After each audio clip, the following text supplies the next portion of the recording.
Hello friends, welcome to our channel. आज हम discuss करेंगे कि स्कैम के बारे में जो कि मार्केट में अभी अभी काफी तेज है। तो बेसिकली क्या है ये स्कैम? तो इसको घोस्ट ऑर्डर स्कैम कहा जा रहा है, जो कि डायरेक्टली मीशो से अटैच किया जा रहा है।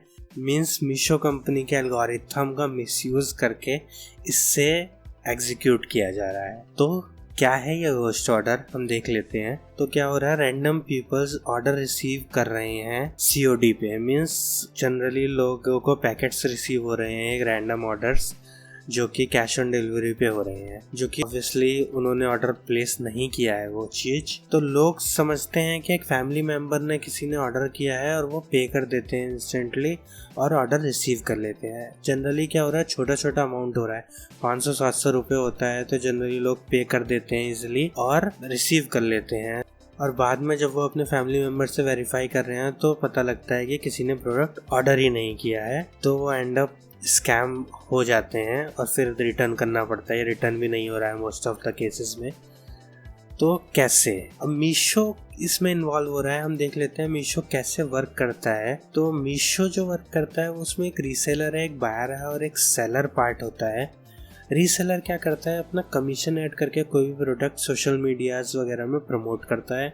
तो अगर बायर को वो प्रोडक्ट पसंद आ जाता है तो वो रीसेलर को ऑर्डर प्लेस कर देता है।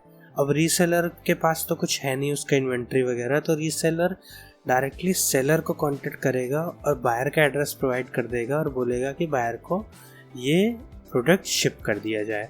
तो सेलर रीसेलर के बिहाफ पे बायर को ऑर्डर दे देता है। तो इस तरीके से मीशो वर्क करता है।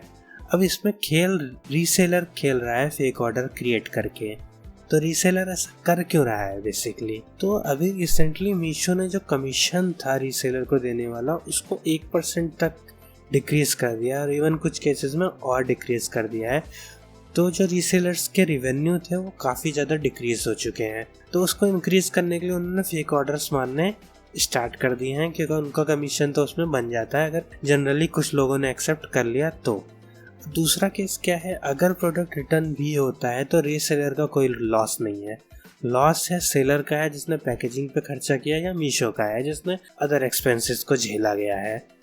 ठीक है, तो इसमें रीसेलर का कोई लॉस नहीं है, इसलिए वो बल्क में ऑर्डर प्लेस करता है कि अगर उसने एक दिन में 100 ऑर्डर प्लेस कर दिए हैं और 10 भी एक्सेप्ट हुए तो उसका कमीशन बन चुका है और बाकी 90 जो रिटर्न हुए हैं वो झेलेगा सेलर उसका लॉस। और तीसरी कंडीशन ये है कि अगर हाई ऑर्डर्स प्लेस करता है कोई रीसेलर, नंबर ऑफ क्वांटिटी ज़्यादा होती है एक एनुअल में या एक मंथली टेन्योर में, तो उसको एक इंसेंटिव मिलता है जो कि अच्छा खासा होता है, तो वो भी उसके रिवेन्यू को इंक्रीज करता है। इसलिए रीसेलर इस तरह की चीप प्रैक्टिसेस कर रहे हैं अपना रिवेन्यू इंक्रीज करने के लिए।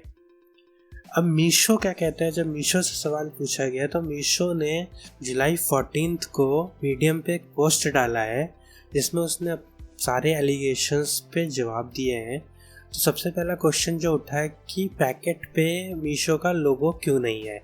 तो जो मीशो ने उसके लिए सेम अपनी एल्गोरिथम को समझाया है कि जब रीसेलर सेलर को ऑर्डर दे रहा है बायर के बिहाफ पे, तो अगर सेलर उस पे पैकेजिंग पे मीशो का लोगो डाल देगा तो रीसेलर की ऑथेंटिसिटी खत्म हो जाएगी। बायर को पता लग जाएगा कि ये ऑर्डर मीशो से आया है और इसकी प्राइसिंग क्या है। तो रीसेलर उसमें क्या कमाएगा और रीसेलर की ऑथेंटिसिटी वाइड हो जाएगी। तो ये केस है लोगो ना देने का। दूसरा उसने बोला है कि अगर ऐसा कोई रीसेलर कर रहा है तो उसके खिलाफ एक्शन लिया जाएगा, एक लीगली सूट फाइल करेंगे वो लोग और उसे रिमूव कर दिया जाएगा वहाँ से। दूसरा उन्होंने क्लियर किया है कि उनकी तरफ से कोई डेटा लीक नहीं हो रहा है। अगर ऐसी प्रैक्टिस हो रही है मीशो के थ्रू तो फिर वो डेटा कहीं और से लिया गया है, मीशो की तरफ से कोई लीक नहीं हुई है डेटा की। तो एक और नया तरीके का रिसेंट अपडेट मुझे मिला है कि कोरियर पार्टनर्स के थ्रू टाई अप हो रहा है। मीन्स जनरली क्या हो रहा है, अगर किसी बंदे ने अमेज़न या फ्लिपकार्ट जैसे ऑथेंटिक वेबसाइट से कोई ऑर्डर किया हुआ है तो वहाँ से उसका एड्रेस लिया जा रहा है और उस पर घोस्ट ऑर्डर्स हो रहे हैं। या तो अगर किसी ने ऑर्डर किया है, कोई 500 का अमाउंट का ऑर्डर कर दिया है, तो क्या होगा, सेम एड्रेस पे एक और घोस्ट ऑर्डर क्रिएट हो जाएगा और जो कोरियर पार्टनर होगा वो पहले घोस्ट ऑर्डर को लेकर आ जाएगा। तो क्या होगा, फैमिली मेंबर जो होगा वो इस कंफ्यूजन में रह जाएगा कि ये तो वही ऑर्डर है जो हमने अमेज़न या फ्लिपकार्ट से ऑर्डर किया था और उसको वो एक्सेप्ट कर लेगा। पे करके बाद में ओरिजिनल ऑर्डर पहुंचता है तो वो कंफ्यूजन में रह जाते हैं कि हमारे साथ हुआ क्या। तो ये भी आजकल हो रहा है, तो इसका भी ध्यान रखिए। प्लीज अवेयर रहिए और ऐसी डिलीवरीज एक्सेप्ट ना कीजिए। अपने पूरे फैमिली मेंबर्स को भी इस चीज के लिए बता दीजिए कि ऐसा कुछ भी हो तो प्लीज वेरीफाई कीजिए और एक्सेप्ट ना कीजिए। Thanks for watching this video. Please subscribe to our channel. Bye.